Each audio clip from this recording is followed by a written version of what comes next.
It's that time. Yes, it is. It is that time for the review. I said, hey, what are you going to do today? Not too much. It's raining out, drizzling, nice and wet, wet, wet, wet.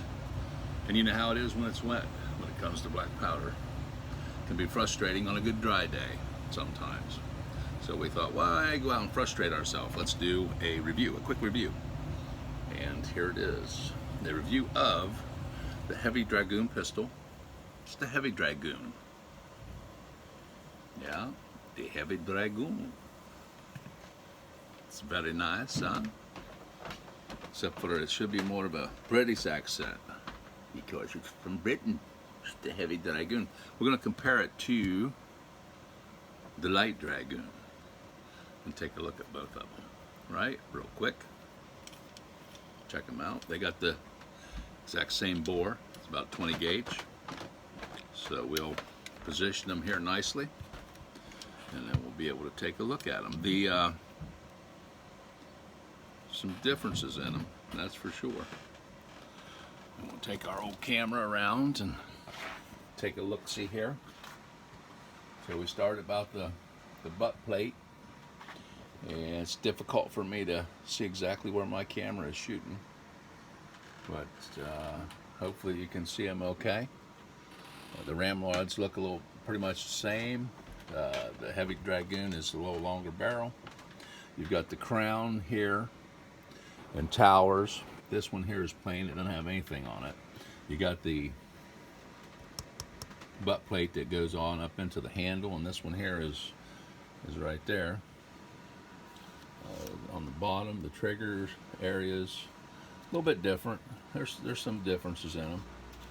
Nothing too outrageously fancy. Oh, you got some marks and stuff here on the top of the barrel on this guy, and you have pretty much the exact same marks on the top of the barrel on this guy. So the old Light Dragoon is the 1759 pattern, and of course these come from military heritage. So yeah, of course I always, yeah, that's not, they don't come with that on there. I put that on. There's a video on how I did it, so if you want to check that out. Then of course I haven't done anything with them, so they should spark pretty good. We can I'll just leave the lights on for this one. This thing here works really easy, but I believe it or not, I believe I have shot it quite a bit, and it is the one that has trouble with the frizzen popping up all the way. There's some of them that'll do that. Now you can take this, you gotta get a spring clamp. It's recommended that you buy the one that's made for them, and take this out, and you can polish that up. You can polish it and work with it. And if I change this flint around, do different stuff with it, I've got it where it'll kick it open every time. Doesn't have any trouble opening it, but you have to move the flint around. But it does have a decent spark, and it always goes off. Pretty sharp flint, and it's always going off, even with that not opening all the way. So it's like, well, that's going off every time, so I'm not going to stress about it. But that's the light one. And then of course the heavy one, you're looking at a longer barrel, and it's much stiffer. You can even hear the stiffness in it when you cock it. It is super stiff. I don't know if it's got, can't even hardly pull the trigger, it's that stiff. But the spark's about the same, I would say. Spark's about the same. And the touch holes are pretty much the same too. So comparing them two, lengthwise, what is the other one's about? Yay longer. Each about that much longer, about yay longer than the other one. Barrel lengthwise, ramrods about the same. Take the ramrod out. These are the ramrods that people have that they've broken, and you take them out, and the ends of them are the same, but there's a difference in the ramrod length. So, and about yay long is about how much longer the Heavy Dragoon is. So, and I don't want to break those because they're original. So, Says, you could make another one of these if you really had to. Anyway, yeah. Oh, Lordy. Anyhow, yeah. Prison covers. I made this one. Ain't too hard to make. They're not out of my favorite string. Neither is this. It's nylon. I like some leather strapping. Makes them look a lot better. So, but yeah, I noticed some of these got some wood fillers and stuff like that here and there on them, but I guess we're not going to worry about that too much. It's the finished kit that you can work on and change around if you want to, or you can have it like it is. It's ready to go. Just got to put the old touch hole in it. Now I get some serious questions on these once in a while, but how much powder do you use and stuff like that? Well, if you know anything about paintball guns, which a lot of people do, paintball uses CO2 cartridge, and CO2 cartridge goes in there, it builds up pressure, and when the pressure gets so high, the pressure is going to take the path of least resistance. So what it does is the paintball drops in and the path of least resistance is right out through there. Now if you take this and you put something in there and jam it in there real hard, when it goes off, it's going to take the path of least resistance. Say that 10 times real fast. But if you put something in here and it just plugs this up real good, like let's say you fell and you stuck it in the mud and didn't realize it, when it shoots, when that pressure hits the end of that, it's got some place it's going to hit it hard, and then it's going to back pressure. And that's why you can't use any kind of modern powder in these guys. It's got to be black powder. Okay, Pyrodex can be used inside of it, but it ain't going to work for a flash. And if it does, it's going to be boom. Yeah, like that.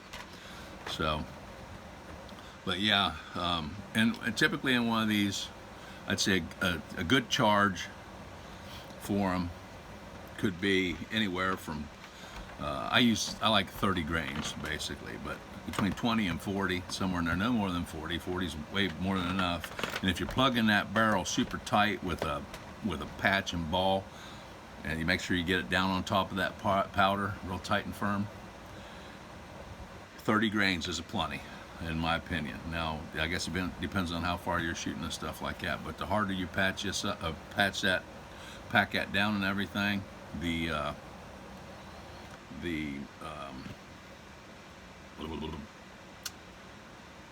more pressure it's going to have. So that's why they don't kick a lot of times, because they don't have a lot of back pressure. If you load them up with shot and stuff like that and pack it down, put the wads in there, then pistols will give you a pretty good kick, just about like anything else that has to take off. And it needs to take off from a solid point. From a solid point, it needs to take off, and it explodes. The pressure builds. As the pressure builds, it finds the path of least resistance, and it starts to go down, and it pushes it right out.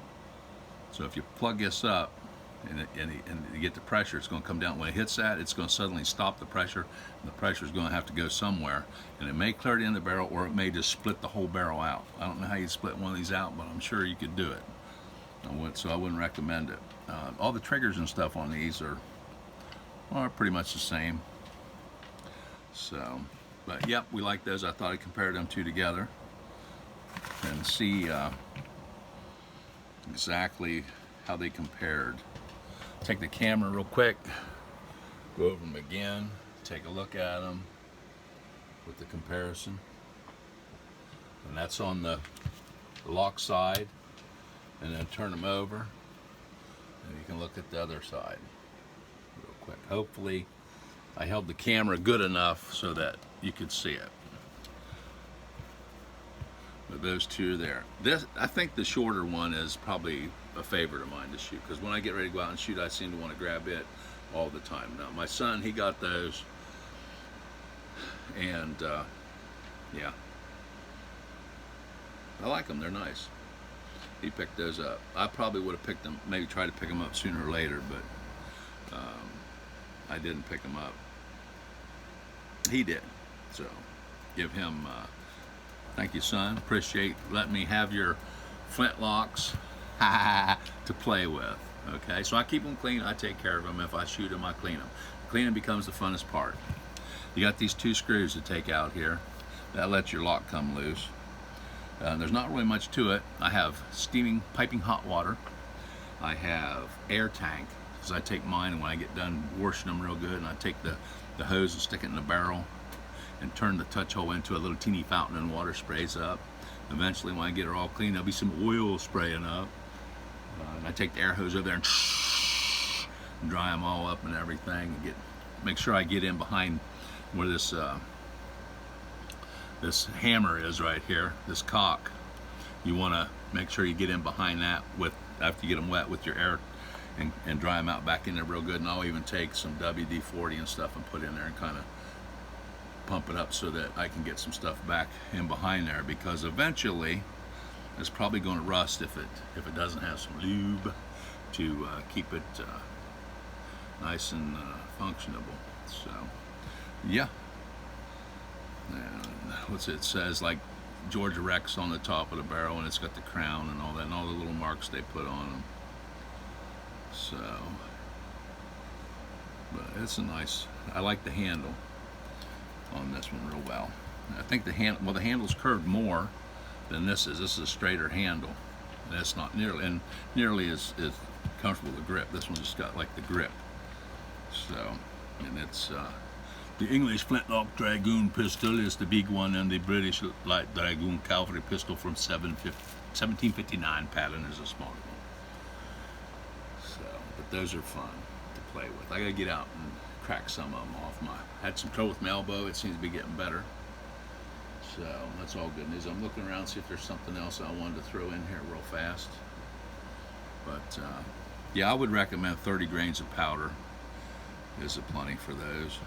We shoot the clay balls and put them in there and crack them off. And they'd get some clay and make some. I don't have any of the big ones for the old French Calvary pistol, because it's got the big bore, the 6.9 or 75 caliber or something like that, and these guys are 20 gauges. So, well, I hope everybody's having a great day and enjoying themselves. I'm gonna see what else I can get into, and I was sitting there and I thought, you know, let's do a video and shoot the breeze a little bit with some of these guys. So I hope you guys are having a good day. And hey, I'll come up with something else. I've been playing around with these pistols and looking at them and reviewing them and doing different things, and some folks got some questions about them, and I try to answer them as best I can. Remember, I'm not a historian. I know some things about history. May not be accurate. You might have to say, hey, you got that all wrong, son, and you'll have to correct me, and that's fine. Sometimes my spelling ain't even good.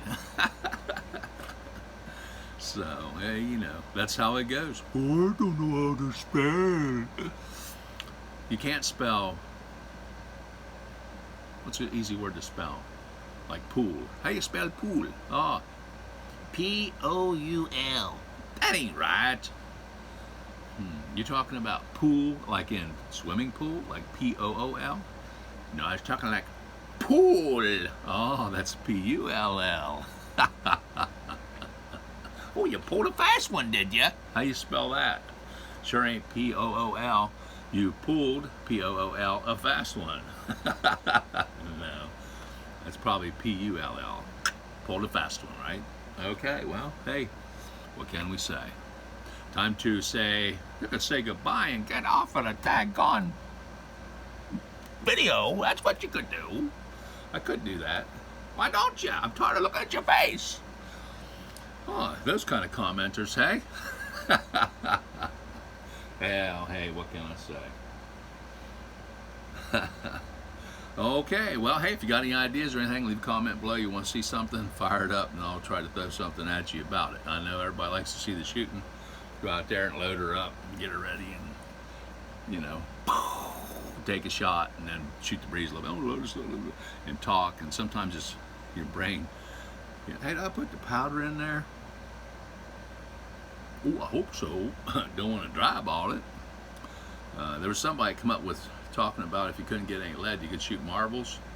And then there was a guy on YouTube, pretty fun character, and he tried it. So by the time I got done watching him, and after he got one stuck in the barrel, I was like, no, no, no, I will not be shooting marbles out of any of my guns. I said, no way in Jose, man. But I suppose you could do it if it was way smaller than the bore and they went all the way in. But to tight patch ball them down into a rifle with rifling, no. That's a bad idea. So I don't know how you get them out. You'd have to, I don't know, you'd have to almost have something you could bam, bam, bam, bam till you busted the glass up to get them out if you got them stuck in there. Wouldn't be good. So I'm not going to recommend anybody do that. So I did have a guy say you could shoot paintballs out of them if you patched them real good so the heat didn't get to them. But I imagine the second one, the paintball probably melt.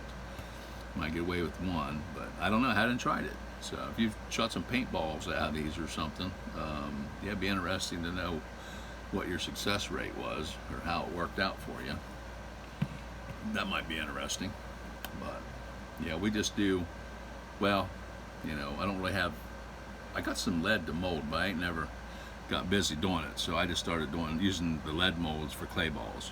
So I'm playing with that. And that was fun to do. So if you can find any extra recreational time to do that kind of stuff, that's like a tough one there.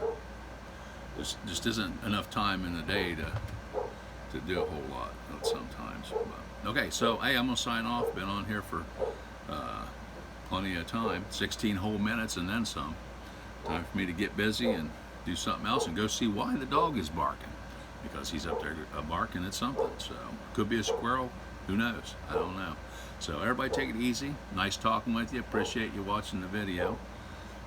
As if a lot of people watch them, then it inspires me to do more. And then I'll say, oh, I gotta do another video. People likes it, you know. And I like to sit and watch myself. I'm honest about that. I didn't at first, but I've learned to. And there's things in them, if I review them, that's not likely you're going to see it, because I'll be like, oh man, I embarrass myself with a lot of yeah, speak up, man. Let's get it out there. But hey, the more you do of them, in case you're wanting to do it too, the more of these you do and the more videos you put out there, the better you're going to get at it. Now, my last one was a real silly one I did. I had fun with that. It was pretty silly. So I did a little puppeteer and stuff, and I watched it, and I almost didn't put it up, and I thought, you know what, could I make this funnier somehow or another? Because the funniest thing about that, I got to tell you real quick, I tell you, my wife, I told her I want her to watch it. I thought, hey, this is funny, you got to watch this. So she watches it. The first thing she says, because what I did is I took, and when I re-edited it, I didn't really edit it, but when I trimmed it a little bit and I redid it, I moved the speed bar up just a hair, so it made me talk fast. She wants to know where I got helium at and why I'm, you know, snorting helium. I said, man, I don't have no helium. I ain't snorting no helium. What the heck? So, because it's, you know, got that high-pitched voice. That's just from cranking up the speed of the film a little bit. You know, those things are just a little bit faster. And I forgot that down here where I'm at, she'll complain about, hey, don't scratch up my freezer top, because we go down here and we'll do some work and we're always getting on her freezer top, which is where the camera is sitting right now, and then dents and stuff like that. She don't like you doing that, so I got a pad I put on there, and it's the only place I seem to be able to keep from piling up with junk, because she don't allow nothing on her freezer top, so it always becomes a table basically to work on. So I took the old Mr. Monkey, and he takes that French Flintlock and he starts bam, bam, bam, bam, and I got a prop I'm using to make the noise, so I'm not really beating on the freezer. And she sees that, and she was not. She didn't find that amusing at all, because she thought I was beating her freezer with the dang on Flintlock pistol. So I got in all kinds of trouble. But hey, that's the way it goes. So anyway, it's just, you know, trying to have some fun. But yeah, she did not find that amusing. So, hey, I just had to tell that. I wasn't going to tell it, and I thought, man, you got to tell it, because that's part of the funny story. So when the grandkids or whatever, they go, hey, I want to watch old Grandpa Ed, you know. And their kids, and I'll never met him, man. He kicked the bucket before my time. They can watch that and they'll know how Grandma reacted to the monkey video. And it wasn't exactly how I thought it was going to be, that's for sure. The reaction was rather unhappy, thinking you got a whole bunch more dents in the freezer. My ever-descending light must have got stuck up there because it ain't come down and pestered me for this whole 20 minutes. So, hey, toodaloo, so long, Wiedersehen, adios, all that good stuff. Bonjour, you name it, we said it. Till next time.